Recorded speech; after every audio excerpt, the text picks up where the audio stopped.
तो जय हिंद, नमस्कार साथियों, मैं मुकेश सर आप सभी का स्वागत करते आज के इस क्लास में।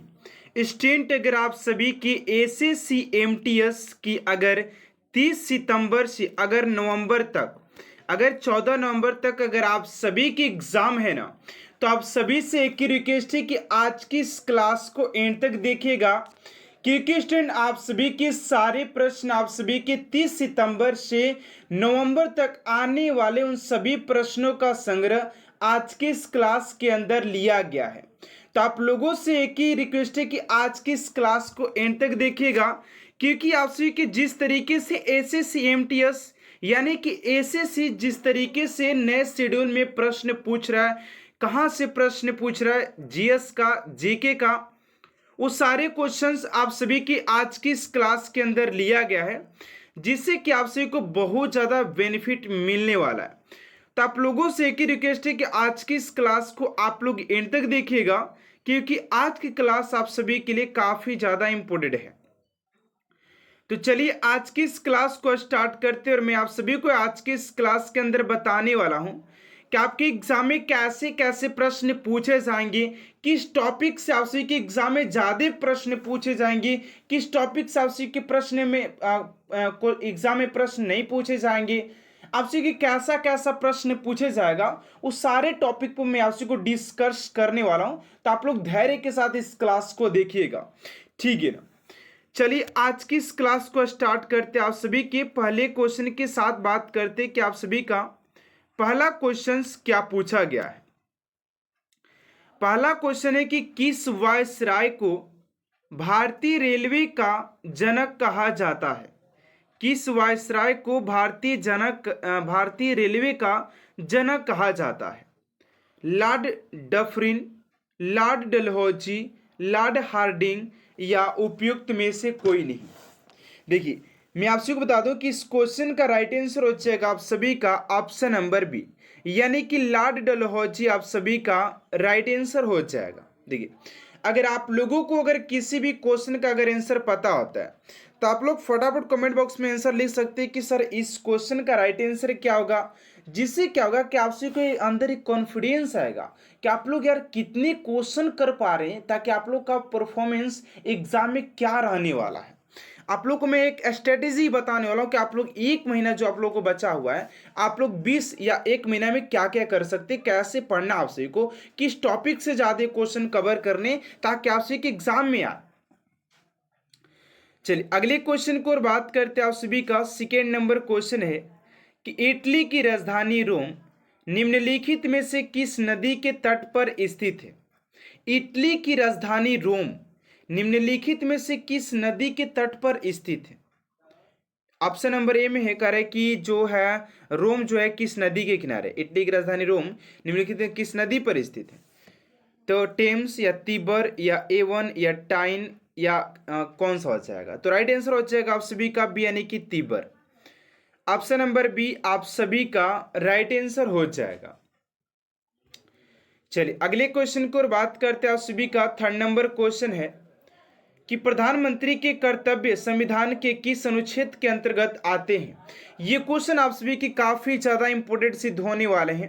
आप सभी की एसएससी एमटीएस एग्जाम में अनुच्छेद से प्रश्न तो पूछे जाएंगे, लेकिन राष्ट्रपति, प्रधानमंत्री, मुख्यमंत्री, इनसे जो भी आप सभी के अनुच्छेद बनता है, वो आप सभी के प्रश्न 100% पूछे जाते हैं। राष्ट्रपति से संबंधित, प्रधानमंत्री से संबंधित, मुख्यमंत्री से संबंधित ये आर्टिकल आप सभी से पूछा जाता है, 100% पूछा ही जाएगा। तो इस क्वेश्चन का राइट आंसर हो जाएगा आप सभी का ऑप्शन नंबर ए, यानी कि अनुच्छेद 78 हो जाएगा ऑप्शन नंबर ए। चलिए अगले क्वेश्चन को और बात करते हैं आप सभी का। अगला क्वेश्चन है 4 नंबर कि न्यूजीलैंड की खोज करने वाला पहला यूरोपीय यात्री कौन था। न्यूजीलैंड का खोज करने वाला पहला यूरोपीय यात्री कौन था। तो फोर्थ का जो राइट आंसर हो जाएगा आप सभी का ऑप्शन नंबर, यानी कि हाबिल तस्मान। ऑप्शन नंबर ए आप सभी का राइट आंसर हो जाएगा। चलिए अगले क्वेश्चन को और बात करते हैं स्टूडेंट। उससे पहले आप सभी से एक छोटा सा रिक्वेस्ट है कि अभी तक आपसे मेरे चैनल को सब्सक्राइब नहीं किए तो प्लीज़ स्टूडेंट चैनल को सब्सक्राइब कर साथ साथ बेल आइकन को प्रेस कर दीजिएगा, ताकि ऐसा मोस्ट इम्पोर्टेंट क्लास 10 आप तक सबसे जल्द पहुंचते रहे। चलिए 5 नंबर क्वेश्चन की ओर बात करते हैं। आप सभी का 5 नंबर क्वेश्चन है कि निम्नलिखित में से किस प्रतिष्ठित व्यक्ति को सबसे पहले ज्ञानपीठ पुरस्कार मिला था। तो सबसे बात करते हैं कि सबसे पहले व्यक्ति कौन थे जिन्हें ज्ञानपीठ पुरस्कार दिया गया था। तो आप लोग फटाफट कमेंट बॉक्स में आंसर दे दीजिए कि इस क्वेश्चन का राइट आंसर क्या हो जाएगा। तो 5 का हो जाएगा आप सभी का ऑप्शन नंबर बी, यानी कि आशापूर्ण देवी। आशापूर्ण देवी ऑप्शन नंबर बी आप सभी का राइट आंसर हो जाएगा क्वेश्चन नंबर 5 का। चलिए नेक्स्ट क्वेश्चन की ओर बात करते हैं। आप सभी का 6 नंबर क्वेश्चन है कि प्रसिद्ध पुस्तक the God of small things के लेखक कौन है। The God of small things के लेखक कौन है। तो 6 का राइट आंसर हो जाएगा डी, यानी कि अनिरुद्धति राय हो जाएंगे ऑप्शन नंबर डी। देखिए आप लोगों को मैं आपसे को ये टॉपिक बताने वाला हूं कि आप लोगों के किस टॉपिक से ज्यादा प्रश्न एग्जाम में पूछे जाते हैं, ठीक है ना। जिससे क्या होगा कि आप लोग उस टॉपिक का अगर रिवाइज कर लेते, एक बार आप लोग उसको रिवीजन कर लेते तो आप सभी का अच्छे खासे एग्जाम में नंबर आ सकते हैं, ठीक है। चलिए अगला क्वेश्चन आप सभी का 7 नंबर की भारतीय संविधान के किस संशोधन अधिनियम ने पंचायतों की शुरुआत की है। कह कि भारतीय संविधान के किस संशोधन अधिनियम ने पंचायतों की शुरुआत की है। 7 का आ जाएगा ऑप्शन नंबर ए, यानी कि 73 ऑप्शन नंबर ए आप सभी का राइट आंसर हो जाएगा। चलिए अगले क्वेश्चन को बात करते हैं। 8 नंबर क्वेश्चन है कि मैक्सिको की खाड़ी और अटलांटिक महासागर किस जलडमरू मध्य से जुड़ते हैं। मैक्सिको की खाड़ी और अटलांटिक महासागर किस जलडमरू मध्य से जुड़ते हैं। ऑप्शन नंबर ए में मलका, बी में बेरिंग, सी में फ्लोरिडा, डी में पाक। तो 8 का राइट आंसर हो जाएगा आप सभी का सी, यानी कि फ्लोरिडा हो जाएगा। ऑप्शन नंबर सी आप सभी का राइट आंसर हो जाएगा। चलिए अगले क्वेश्चन को और बात करते हैं। आप सभी का 9 नंबर क्वेश्चन है कि निम्नलिखित में से कौन सा ग्रह सौरमंडल के सबसे ठंडे ग्रह की श्रेणी में आता है। कह रहे कि निम्नलिखित में से कौन सा ग्रह सौरमंडल के सबसे ठंडे ग्रह की श्रेणी में आता है। यूरेनस, बी में नेपच्यून, सी में बुध, डी में मंगल। तो 9 का हो जाएगा यूरेनस हो जाएगा। ऑप्शन नंबर ए आप सभी का राइट आंसर हो जाएगा। चलिए अगले क्वेश्चन को और बात करते हैं। और मैं आप सभी को बार बार बोल रहा हूँ कि आज की इस क्लास के अंदर भी अभी मैं बताने वाला हूँ कि आखिर आप लोगों के किस टॉपिक से सबसे ज़्यादा प्रश्न पूछे जाएंगे, ठीक है ना। 10 नंबर क्वेश्चन है कि वह उपकरण है जो भूकंप की तीव्रता को मापने में मदद करता है, वो कौन सा यंत्र है। तो 10 का आ जाएगा आप सभी का सी, यानी कि Richter scale. Option number C is right answer हो जाएगा। अगला क्वेश्चन है 11 नंबर की निम्नलिखित में से कौन सा लेख शिक्षा के अधिकार से संबंधित है। तो 11 का अच्छा गया, यानी कि अनुच्छेद 21A आप सभी का option number A is right answer हो जाएगा क्वेश्चन नंबर 11 का। चलिए अगले क्वेश्चन की ओर बात करते हैं। आप सभी का 12 नंबर क्वेश्चन है कि किस बंदरगाह को भारत के पहले हरित बंदरगाह के रूप में विकसित कहा जाता है। तो 12 का राइट आंसर हो जाएगा आप सभी का ऑप्शन नंबर डी, यानी कि हल्दिया बंदरगाह ऑप्शन नंबर डी आप सभी का राइट आंसर हो जाएगा क्वेश्चन नंबर 12 का। चलिए अगले क्वेश्चन की ओर बात करते हैं। आप सभी का 13 नंबर क्वेश्चन है कि किस शैवाल को अंतरिक्ष शैवाल कहा जाता है। किस शैवाल को अंतरिक्ष शैवाल कहा जाता है। एसिटाबुलरिया, बी में ग्रेसिलेरिया, सी में क्लोरेला वल्गारिस और डी में वेलोनिया।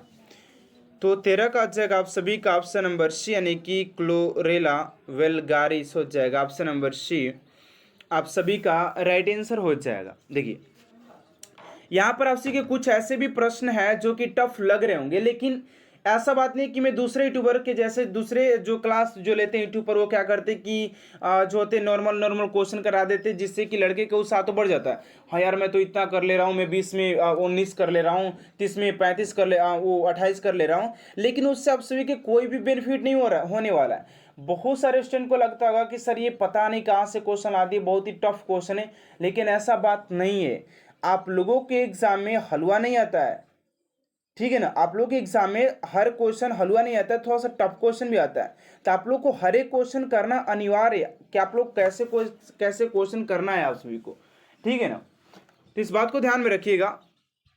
चलिए अगले क्वेश्चन को और बात करते हैं। 14 नंबर क्वेश्चन है कि उस द्वीप का नाम क्या है जो भारत और श्रीलंका के बीच स्थित है। उस द्वीप का नाम क्या है जो भारत और श्रीलंका के बीच स्थित है। 14 का आ जाएगा आप सभी का बी यानी कि कल्चाथीव। कल्चाथीव ऑप्शन नंबर बी आप सभी का राइट आंसर हो जाएगा। चलिए अगले क्वेश्चन को बात करते हैं। आप सभी का 15 नंबर क्वेश्चन है, करें कि भारतीय रिजर्व बैंक आरबीआई के पहले भारतीय गवर्नर कौन है। करें कि भारतीय रिजर्व बैंक आरबीआई के पहले भारतीय गवर्नर कौन थे।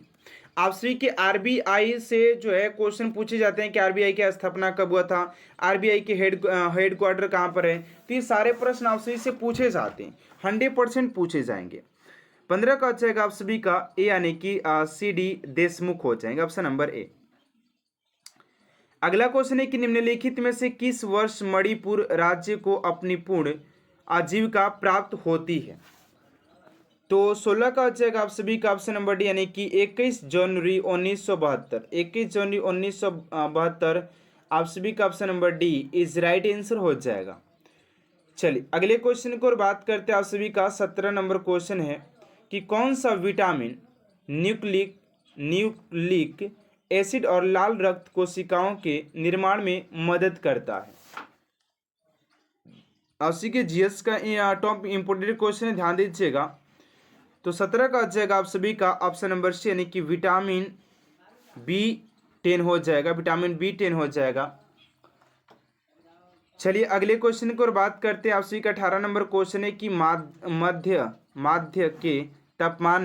माध्यम के तापमान में वृद्धि ध्वनि की गति को कैसे प्रभावित करती है। तो गति बढ़ती है, ऑप्शन नंबर बी आप सभी का राइट आंसर हो जाएगा। चलिए अगला क्वेश्चन है आप सभी का 19 नंबर की विश्व का सबसे बड़ा पठार कौन सा है। तो विश्व के सबसे बड़े पठारों की बात करते हैं कि विश्व के सबसे बड़े पठार आप सभी के तिब्बत के पठार हो जाएंगे, ऑप्शन नंबर डी आप सभी का राइट आंसर हो जाएगा। चलिए अगले क्वेश्चन की ओर बात करते हैं स्टूडेंट। आप सभी का अगला क्वेश्चन है 20 नंबर आप सभी का पूछा जा रहा है कि निम्नलिखित तत्वों में से कौन सा तत्व हवा में एक प्रमुख अनुपात में मौजूद है। तो 20 का जो राइट आंसर हो जाएगा आप सभी का ऑप्शन नंबर हो जाएगा बी यानी कि नाइट्रोजन। नाइट्रोजन आप सभी का राइट आंसर हो जाएगा, option number B 20 number question का। चलिए अगला क्वेश्चन आप सभी का 21 नंबर की निम्नलिखित में से किस देश की राजधानी बैंकॉक है और रबर का प्रमुख उत्पादक है। तो 21 का हो जाएगा, फटाफट जवाब दीजिएगा आप सभी की 21 का राइट आंसर क्या हो जाएगा। ये हो जाएगा ऑप्शन नंबर यानी कि Thailand. Thailand option number A. चलिए अगला क्वेश्चन है 22 नंबर, सौरमंडल में किस ग्रह को भोर का तारा कहा जाता है। ये आप सभी को पता होगा कि शुक्र को कहा जाता है, ठीक है ना, ऑप्शन नंबर सी हो जाएगा 22 का। अगला क्वेश्चन है कि नीले रंग का कांच किस पदार्थ को मिलकर प्राप्त किया जाता है। नीले रंग का कांच किस पदार्थ को मिलाकर प्राप्त किया जाता है। तो 23 का आ जाएगा आप सभी का ए यानी कि कोबाल्ट ऑक्साइड। चलिए अगला क्वेश्चन आप सभी का कि कौन सी परियोजना मन्नार की खाड़ी और पाक जल डमरू मध्य को जोड़ती है। 24 का आ जाएगा सी यानी कि सेतु समुद्रम परियोजना, ऑप्शन नंबर सी। अगला क्वेश्चन है कि निम्नलिखित में से किस झील से वाहिट नील नदी उद्गम होता है। तो 25 का हो जाएगा सी यानी कि विक्टोरिया झील। सी यानी कि विक्टोरिया झील, ऑप्शन नंबर सी। अगला क्वेश्चन है कि महात्मा गांधी का राजनीतिक गुरु कौन था। तो ये हो जाएंगे आपसे कि महात्मा गांधी के जो राजनीतिक गुरु थे ये हो जाएंगे गोपाल कृष्ण गोखले। अगला क्वेश्चन है कि ओजोन परत कहाँ पाया जाती है। तो ओजोन परत की बात करते हैं तो आपसी के समताप मंडल पाया जाता है, समताप मंडल में। चलिए अगले क्वेश्चन की ओर बात करते हैं। 28 नंबर है कि पहली बार परमाणु बम कहाँ फेंका गया था। तो आपसी की हिरोशिमा में। अगला क्वेश्चन है कि अंग महाजनपद की राजधानी कहाँ थी। तो अंग महाजनपद की राजधानी की बात करते हैं तो आपसी के चंपा हो जाएगा, ऑप्शन नंबर डी। अगला क्वेश्चन आपसी का 30 नंबर क्वेश्चन है कि संविधान के निम्नलिखित में से कौन सा लेख वित्तीय आपातकाल से संबंधित है। तो आपसी के अनुच्छेद 360, ऑप्शन नंबर सी आप सभी का राइट आंसर हो जाएगा। तो बात करते हैं स्टूडेंट के आपसी के कौन से ऐसे जो टॉपिक है, जो आपसी के टॉपिक जो है टॉपिक जो आपसी के जिस टॉपिक से आपसी के 100% एग्जाम में प्रश्न पूछे जाते हैं। तो बात करें तो थोड़ा सा उस टॉपिक का। तो पहला जो टॉपिक है जो कि सबसे ज़्यादा इंपॉर्टेंट है, पहले तो आपसे कि एक तो होगा जो कि पुलिस अधिकारी से प्रश्न किया जाएगा, ठीक है ना। एक पुलिस अधिकारी से आपसे से एक प्रश्न किया जाएगा, एक से दो प्रश्न किया जाएगा। दूसरा जो है आपसे कि अनुच्छेद यानी कि संविधान कॉन्स्टिट्यूशन, ये आपसे के संविधान से 100% एक से दो प्रश्न पूछा जाएगा, संविधान से प्रश्न पूछा जाएगा। और आपसे के पुलिस से उसकी बात करते हैं। उसके जो बाद है आप सभी का नृत्य से एक प्रश्न पूछ दे, एक प्रश्न नृत्य पूछ दे। उसके बाद गुप्त काल से पूछेगा ही पूछेगा। उसके बाद आपसे के मुगल काल से पूछेगा ही पूछेगा, ठीक है ना, मुगल काल से पूछेगा। उसके बाद बात करते हैं आपसे के जो इम्पोर्टेंट जो युद्ध हुआ है उससे भी आपसे के प्रश्न 100% एक से दो पूछेगा, ठीक है ना। उसके बाद बात करते हैं आप सभी के जो भी ऐसे कुछ प्रश्न जो कि आपसे के जो लग रहा है कि मुझे याद नहीं है, आप लोगों को सिर्फ उसी प्रश्न पर ध्यान देना, ऐसे प्रश्न पर नहीं कि जो मुझे याद है उसी प्रश्न को बार बार रिवीजन किए जा रहे, नहीं। कुछ ऐसे प्रश्न भी देखने हैं जिसका आंसर आप सभी को खुद पता नहीं है, आप लोगों को वैसे प्रश्न को भी देखना है क्योंकि शायद वही प्रश्न आ जाए। तो आज के इस क्लास को एंड करते आप लोग कमेंट बॉक्स में बताइएगा कि आप सभी का एग्जाम कितनी तारीख को है, जिससे कि मैं आप सभी को गाइड कर पाऊँ। एंड आप सभी को कोई भी समस्या होगा तो सिंपली आप लोग कमेंट बॉक्स में पूछ सकते हैं, वहाँ पर आप सभी को जवाब दिया जाएगा। तो मिलते हैं स्टूडेंट नेक्स्ट क्लास में। Thanks for watching my class.